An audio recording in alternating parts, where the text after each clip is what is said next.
anak ini tidak pernah jera. Mereka malah melanjutkan aksi mereka untuk mencari rumah koruptor yang ingin mereka bongkar kasusnya. Hanya dengan modal nekat, akhirnya mereka berhasil menemukan rumah koruptor itu. Dan ternyata ada orang yang berbaik hati di sana, yaitu petugas kebersihan yang bekerja di rumah koruptor itu. Ia melindungi anak-anak itu dan bercerita bagaimana bisa koruptor itu semua kebusukannya terbongkar. Sedangkan satu temannya yang lain bersama salah seorang wanita sedang berada di sebuah penjara. Mereka menyogok petugas lapas di sana agar bisa masuk ke penjara itu. Dan di dalam sana mereka akan menemui seorang napi yang ternyata itu adalah paman dari orang yang sudah membongkar korupsi pejabat itu. Dan anak ini memberikan pesan orang itu kepada pamannya kalau rencananya sudah akan berhasil untuk menghentikan koruptor besar itu. Mendengar pesan dari anak itu, napi ini sangat merasa lega karena usahanya tak sia-sia sampai di penjara. Dan kembali ke beberapa waktu sebelumnya, inilah dia orang yang berhasil membongkar kebusukan koruptor itu. Pria ini adalah tangan kanan koruptor itu sendiri. Ia dipercaya menjaga brankas tempat penyimpanan semua hasil korupsi bosnya dan bagaimana ia membongkar semua kebusukan koruptor itu.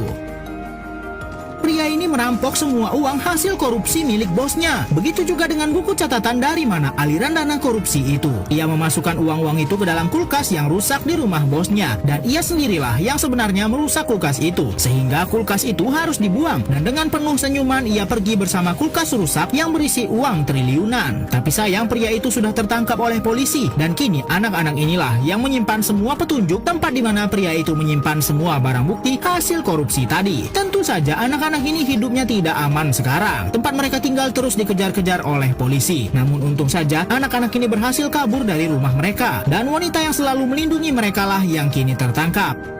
Bahkan kekejian polisi yang membela koruptor itu tak hanya sampai di situ. Mereka membakar semua kawasan tempat tinggal anak-anak itu sampai tak tersisa satu pun lagi rumah di sana. Tapi walaupun anak-anak itu sudah kabur sejauh mungkin, keberadaan mereka tetap saja diketahui oleh polisi yang berkeliaran di negara ini. Sehingga kehidupan mereka kini hanyalah lari dari kejaran polisi. Mereka pun berhasil menemukan tempat persembunyian uang yang cukup aman di sebuah rumah kosong. Tapi salah satu dari mereka sudah mulai lelah dengan pelarian ini. Sedangkan mereka harus menemukan tempat di mana bukti korupsi itu disimpan. Kedua anak ini masih berusaha keras memecahkan teka-teki petunjuk yang dibuat oleh orang yang menyimpan bukti itu. Kode tersebut ternyata berkaitan dengan isi di dalam sebuah kitab. Dengan kecerdikan mereka berhasil mendapat sebuah nomor telepon. Tapi sayangnya lagi-lagi polisi berhasil menemukan mereka. Anak-anak ini berhasil menggali sebuah kuburan yang dimana di dalam sana diduga bukanlah kuburan manusia, melainkan barang bukti hasil korupsi milik seorang pejabat di kota ini. Saat isi di dalam peti itu dikeluarkan, ternyata benar isi di dalam peti itu adalah sebuah kantong plastik besar berisi uang miliaran rupiah. Polisi yang sudah menangkap anak-anak ini pun menelpon koruptor yang sudah ia lindungi itu. Tapi polisi ini malah mengatakan